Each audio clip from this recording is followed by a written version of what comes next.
저는 강릉 중앙시장 골목에서 작은 책방을 운영하는 이정희다. 퇴직 전에는 중학교에서 국어를 가르쳤고 지금은 헌책 정리와 글쓰기 수업으로 하루를 보낸다. 손님은 많지 않다. 대신 바다 냄새가 스며드는 조용한 오후가 많다. 사람들은 나를 동네 아줌마라 부른다. 그 말이 편해서 굳이 고치지 않았다. 하지만 가끔은 손등에 남은 작은 상처들을 바라본다. 오래전에 익힌 버릇 때문이다.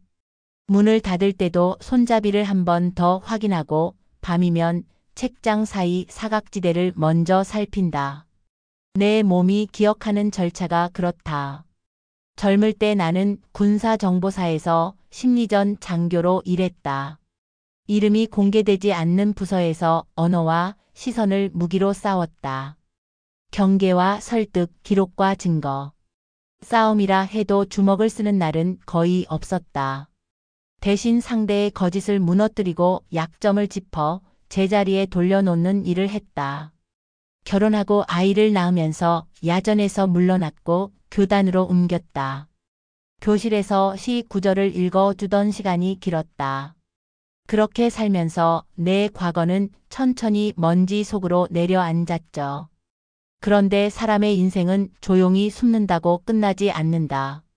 책방 카운터에 앉아있던 그날 오후 전화벨이 울렸다. 번호를 보자 가슴이 먼저 움찔했다. 아들 번호였다. 이상우, 28, 공대 대학원생. 성실하고 말수가 적은 편이라 쉽게 흔들리는 아이가 아니었다. 그런데 그의 목소리는 낯설게 떨렸다. 엄마, 미안해. 나 사고가 났어. 경찰서에서 밤새 조사를 받았다더라. 누군가와 시비가 붙었고 상대는 크게 다쳤다고 했다. 내 아이가 할 짓 같지 않았다. 나는 그 말만 반복해 물었다. 다친 사람의 상태, 사고 장소, 당시 상황. 대답은 흐릿했다. 떨림 속에서 들린 말이 하나 더 있었다. 구속될 수도 있대. 나는 카운터 아래 숨겨둔 낡은 군용 가방을 떠올렸다. 메모장, 작은 녹음기, 보조 배터리. 오랜 시간 단 한 번도 꺼내지 않았던 것들이다. 그날 밤 나는 가방을 꺼내 책상 위에 올려놓았다. 그리고 오래된 버릇대로 체크리스트를 만들었다. 내일은 일찍 움직일 생각이었다. 바다는 고요했지만 마음은 이미 단단해지고 있었다. 엄마로서 움직여야 했다. 동시에 옛 일을 하던 사람으로도 돌아가야 했다. 다음 날 새벽 시장 골목을 빠져나오며 나는 호흡을 정리했다. 겨울 끝에 찬 공기가 폐로 들어왔다 나갔다. 교도소 접견 예약이 오전이라 서둘러야 했다. 먼저 사건 기록을 열람하기 위해 지구대를 들렀다.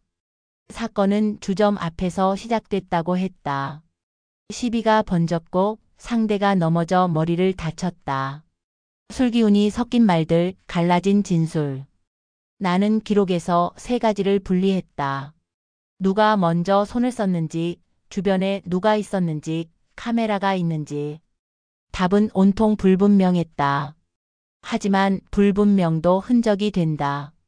지구대를 나서며 담당 수사관의 표정을 봤다. 지친 얼굴, 눈동자의 피로, 말끝의 애매함. 그 애매함이 마음을 더 불안하게 만들었다.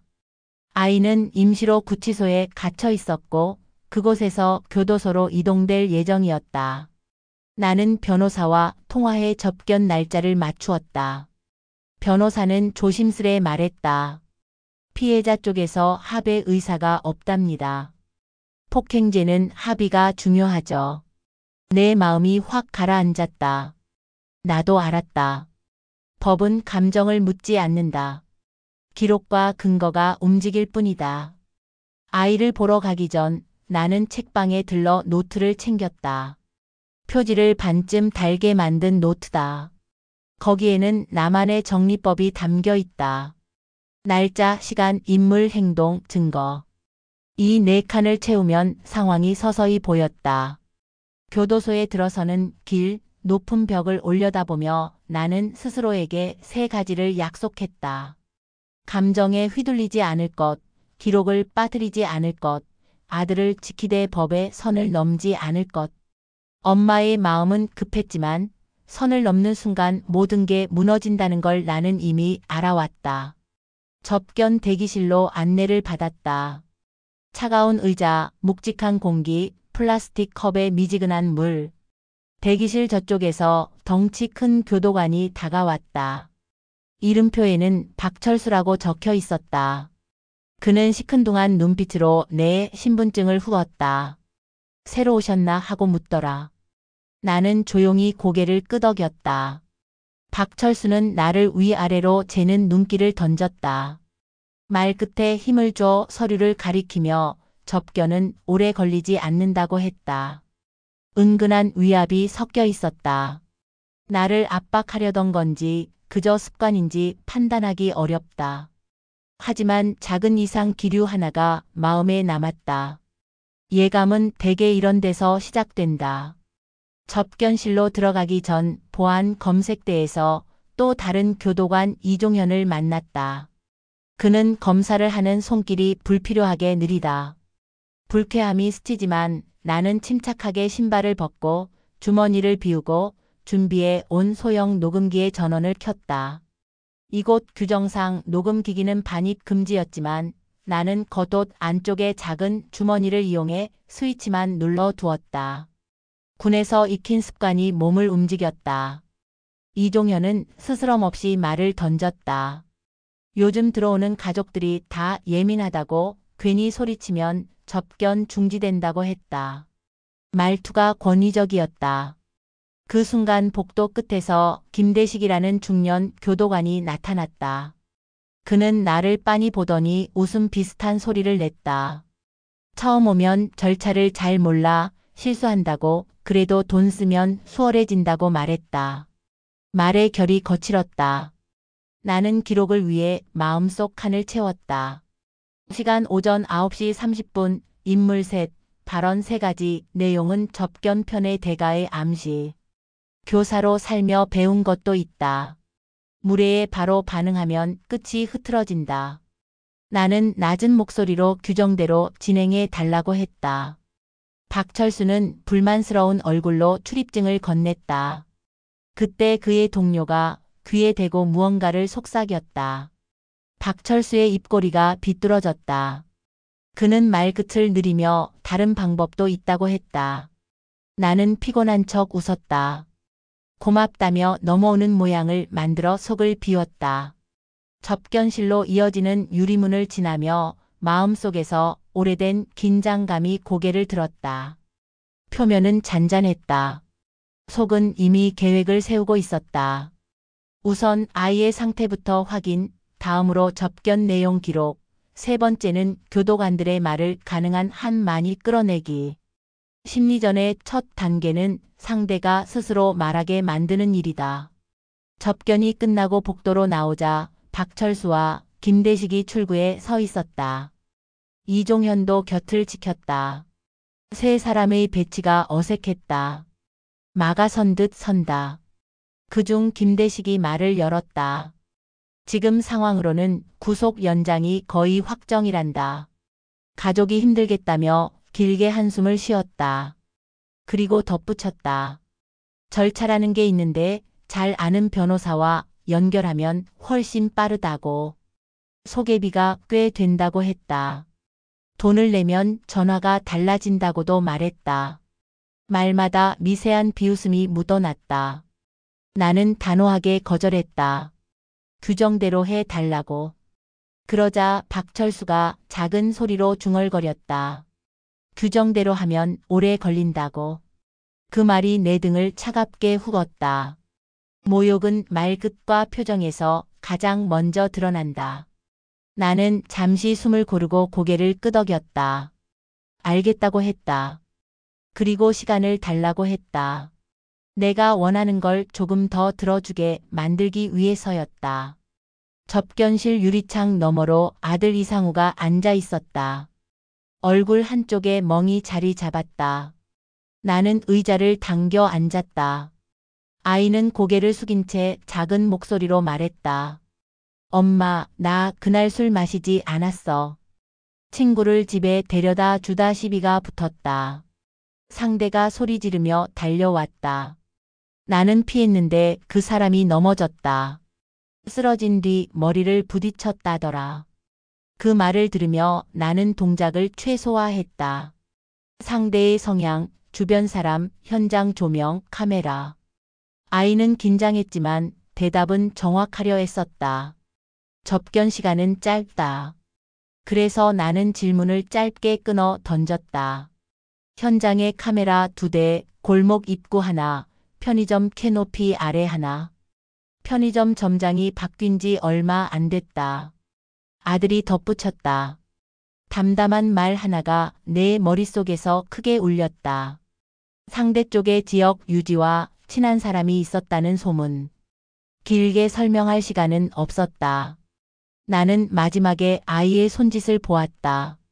손가락 2번 가볍게 접는 신호. 어릴 때 우리가 서로에게 보내던 확인 신호였다. 괜찮다는 뜻, 버티겠다는 뜻. 그 작은 신호가 내 마음을 울렸다. 접견이 끝나자 안내원이 서둘러 자리를 정리했다. 나는 자리에서 일어나며 유리창 반사 속 내 눈빛을 보았다. 오래전 야전에서 보던 그 차갑고 또렷한 눈이었다. 복도로 나오면 세 사람이 다시 서 있겠지. 그렇다면 내가 해야 할 일은 분명했다. 먼저 그들의 언어를 기록으로 바꾸는 것, 그리고 합법의 장치로 끌고 들어가는 것. 나는 지갑에서 오래된 명함 하나를 꺼냈다. 교육부 자문을 하며 만났던 법무부 감찰관의 연락처였다. 오랜 인연을 이용하려는 것이 아니라 정식 절차를 빠르게 밟기 위해서였다. 복도에 나서자 예상대로 그들이 서 있었다. 김대식이 웃으며 말을 건넸다. 힘들지 않느냐고, 우리도 사람이라고. 그러면서 서류 진행에 도움이 되는 사람을 붙여주겠다며 짧게 값을 흘렸다. 나는 아무 말 없이 눈을 들었다. 그리고 또렷하게 말했다. 필요한 전화 몇 통을 먼저 하겠다. 그의 얼굴이 찌푸려졌다. 하지만 막을 명분은 없었다. 나는 벽 쪽 의자에 앉아 전화기를 켰다.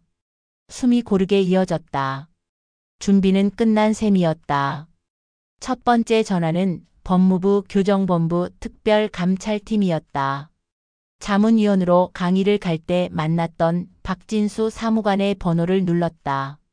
오랜만이라고 인사한 뒤 오늘 교도소 현장에서 접견 편의 대가를 암시하는 발언을 들었다고 조목조목 설명했다. 시간과 장소, 발언의 내용, 참여한 인물, 나의 상태까지 모두 말했다. 그는 잠시 숨을 고르고 바로 출동하겠다고 했다. 두 번째 전화는 국가안보실 위기대응센터였다. 이름을 밝히고 민원 접수 절차를 묻고 공직자 부패 신고로 분류해 기록해 달라고 요청했다. 군에서 일할 때 수차례 드나들던 창구였다. 통화가 끝나자 숨이 조용해졌다. 세 번째는 지역 경찰서 청문감사실이었다. 담당자에게 내 신분을 설명했다. 예비역 대령이라는 사실을 먼저 밝히지는 않았다. 대신 교사로 살다 은퇴한 사람이라는 말부터 꺼냈다. 그리고 정식 신고를 하겠다고 말했다. 통화를 마친 뒤 나는 자리에서 일어났다. 복도의 명찰 불빛이 차갑게 반짝였다. 박철수가 다가와 낮은 목소리로 물었다. 누구에게 전화를 했느냐고. 나는 대답했다. 절차를 확인했을 뿐이라고. 그의 표정이 어두워졌다. 말끝에서 작은 흔들림이 느껴졌다. 내가 생각한 대로였다. 위에서의 호출은 곧바로 내려올 것이다. 오랜 경험은 이런 흐름을 알아챘다. 기다림은 길지 않았다. 스피커로 안내 방송이 짧게 울렸다. 교도소장의 호출이 있었다. 복도 끝에서 부하들이 분주하게 움직였다. 김대식은 얼굴빛이 서서히 굳었다. 그제야 자신들이 내뱉은 말들이 그냥 말이 아니라 기록이 되었음을 느낀 눈이었다. 나는 조용히 말했다. 나는 싸우러 온 사람이 아니다. 아들을 지키러 왔을 뿐이다. 다만 절차를 어긴 말에는 책임이 따라야 한다. 박철수는 대답을 하지 못했다. 그의 발끝이 흔들렸다. 그때 복도 끝에서 교도소장이 빠른 걸음으로 다가왔다. 숨이 가쁜 얼굴이었다. 그는 내 이름을 듣더니 태도가 정중해졌다. 예전에 교정 공무원 교육에서 본 적이 있다고 했다. 나는 고개를 끄덕였다. 그리고 메모를 건넸다. 오늘 있었던 일을 정리한 기록이었다. 그는 흔들리는 눈으로 메모를 읽었다. 상황은 급히 굴러가기 시작했다. 교도소장은 내게 조용히 고개를 숙였다. 예비역 대령님이시지요 하고 물었다. 나는 부정하지 않았다. 굳이 숨길 이유가 없었다. 10수년 전 교정 공무원 대상 심리 대응 강의를 한 적이 있었다. 그 자리에서 수용자 인권과 공무원의 말 한마디가 어떤 결과를 낳는지 실제 사례로 설명했다. 그가 그날의 강의를 기억하고 있었다. 나는 차분히 말했다. 오늘 복도에서 있었던 발언은 규정을 명백히 벗어났다.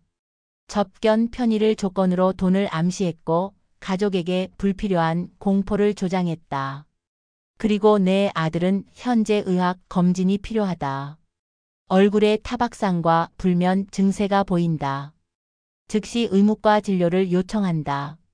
교도소장은 연신 메모하며 지시를 내렸다. 청문감사실, 교정본부, 감찰, 의료팀. 통화가 이어졌다. 얼마 뒤 특별감찰팀 직원들이 도착했다.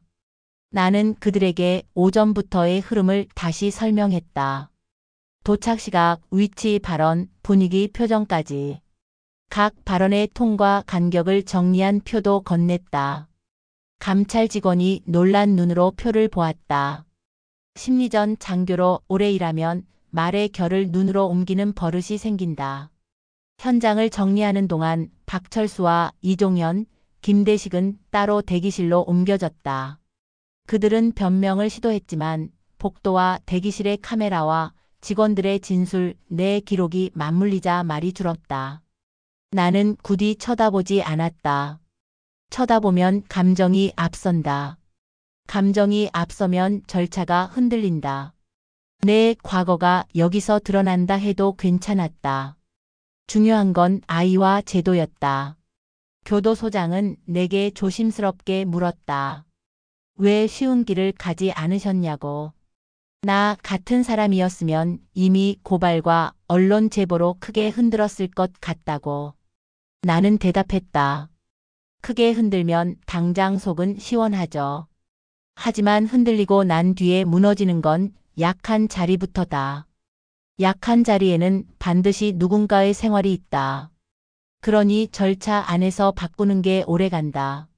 그 말이 내 스스로에게도 다짐처럼 들렸다. 특별감찰팀은 즉시 조사를 시작했다. 대기실에서의 발언이 녹음된 파일, 복도 카메라의 영상, 접견 기록, 이 세 가지가 맞물렸다. 박철수는 말꼬리를 흐렸고 이종현은 자신은 그저 옆에 있었을 뿐이라고 했다. 김대식은 절차상 안내였다고 주장했다. 하지만 화면 속 표정과 손짓이 말을 배반했다. 몇 시간 뒤 세 사람은 직위해제 조치를 받았다.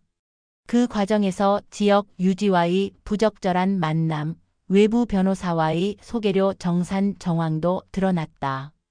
경찰 청문감사실에서 별도로 수사를 맡겠다고 연락이 왔다. 나는 노력해서 화를 버텼다. 누군가의 파멸을 목적으로 온 것이 아니었다. 아이가 안전하고 이런 방식이 더는 반복되지 않도록 장치를 세우는 것이 목적이었다. 교도소장은 나를 의무과로 안내했다. 그곳에서 이상우는 응급 검사를 받고 있었다. 나는 의사에게 질문을 던졌다. 파열이나 출혈은 없는지, 불명과 불안 증세는 어떻게 관리해야 하는지. 의사는 성실하게 답했다. 약물과 상담 치료를 병행하겠다고 했다. 나는 아이의 손을 잡았다. 그 손이 한결 따뜻했다. 사건은 곧 언론에 짧게 나갔다. 자극적 문구는 없었다. 대신 절차와 조치가 담담히 정리됐다. 지역 사회는 잠시 술렁였다. 하지만 곧 잦아들었다. 나는 그게 더 좋았다. 진짜 변화는 조용한 곳에서 오래 걸려 이루어진다. 며칠 뒤 나는 경찰서에서 다른 소식을 들었다. 사건 현장 편의점의 영상이 추가로 확보되었다는 말이었다. 그 영상에는 아들이 몸을 낮추며 피하는 모습과 상대가 스스로 중심을 잃고 넘어지는 장면이 찍혀 있었다. 진술과 부합했다. 검찰은 구속을 해제했고 아들은 보석으로 풀려나 치료를 받았다. 길게 한숨이 나왔다. 싸움의 한 고비를 넘겼다. 감찰팀은 나에게 감사 인사를 전했다. 현장의 정리와 기록이 표준 매뉴얼에 도움이 되었다고 했다. 나는 고개를 숙였다. 예의가 아니라 그 말이 주는 책임감 때문이었다. 한 달 뒤 교도소에서 공식 문서가 왔다. 접견 안내 문구와 직원 교육 내용이 전면 개편된다고 했다. 외부 소개와 편의 유도 문구는 일체 금지, 접견 대기실과 복도마다 윤리 수칙을 큰 글자로 붙이기로 했단다. 직원들을 위한 정서 관리 프로그램도 새로 생겼다. 나는 책방에서 그 공문을 조용히 접었다. 그리고 메모장을 펴 변화 목록을 적었다. 제도는 사람이 만든다. 사람이 바뀌어야 제도도 움직인다. 박철수와 이종현, 김대식은 정직 처분을 받고 수사를 받는 중이었다. 그들이 겪을 시간도 쉬울 리 없다. 언젠가 그들이 돌아온다면 최소한 같은 실수는 되풀이하지 않기를 바랐다. 아이 이상우는 치료를 받으며 다시 연구실로 돌아갈 준비를 했다. 사건의 피해자는 다행히 회복했다. 나는 변호사와 상의에 진심 어린 사과문을 전달했다. 책임의 몫이 조금이라도 우리에게 있다면 감당하겠다는 뜻도 적었다. 상대는 늦게나마 답장을 보냈다. 시간이 지나면 이야기할 날이 오겠다고 했다. 시장 골목의 봄은 느리지만 분명히 찾아왔다. 책방 앞에 화분을 새로 놓았다. 글쓰기 수업을 다시 열었다. 수업 첫날 나는 아이들에게 한 문장을 적게 했다. 말은 삶을 바꾼다. 나도 그 문장을 마음에 새겼다. 교도소에서는 나에게 강의 요청을 보내왔다. 직원 윤리 교육을 도와달라는 내용이었다. 나는 하루를 비워 강의안을 만들었다. 말의 힘, 기록의 힘, 눈빛의 책임. 강의가 끝난 뒤 한 직원이 다가와 말했다. 선생님, 오늘 배운 걸 잊지 않겠습니다. 나는 그 말에 고개를 끄덕였다. 내가 바란 건 거창한 영웅담이 아니었다. 엄마로서 아이를 지키고 시민으로서 절차를 세우는 일. 그리고 예비역으로서 내가 배운 기술을 세상을 조금 조용히 나아가게 쓰는 일이었다. 밤이 되면 나는 다시 책장을 정리한다. 한 권 또 한 권. 손등의 작은 상처들이 희미해진다. 오래전의 나와 지금의 내가 같은 사람이라는 사실을 받아들이게 됐다. 나는 오늘도 다짐한다. 분노보다 기록을, 소리보다 절차를. 그래야 오래 간다. 그래야 누군가의 생활이 다치지 않는다. 그리고 마음속으로 아이의 신호를 다시 떠올린다. 손가락 2번 괜찮다는 약속. 우리는 버텼고 조금은 바꿨다.